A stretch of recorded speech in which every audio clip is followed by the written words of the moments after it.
वाह कृष्ण प्रसाद, वाह वाह वाह वाह।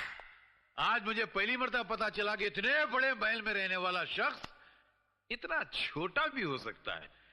अरे जिस मोहब्बत को तो अपनी मोहब्बत के बल से हासिल ना कर सका, उस मोहब्बत को अपनी कायरता छल कपट से हासिल करना चाहता है। आज मुझे पता चला कि तेरे इस मासूम और भोले चेहरे के पीछे एक शैतान, एक भेड़िया रहता है। मास्टर, चिल्ला मत। तू मोहब्बत में मिटा जरूर है, मगर मोहब्बत के फलसफे को नहीं समझा। तू बहुत ऊंचा फलसफा है, और मैं यहां तेरी शरारतों को रफू करने आया था।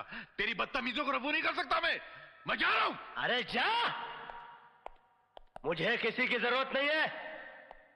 अरे जब मैंने अपने दिल में रहने वालों के जाने का अफसोस नहीं किया, तो घर से जाने वालों की परवाह क्या करूंगा।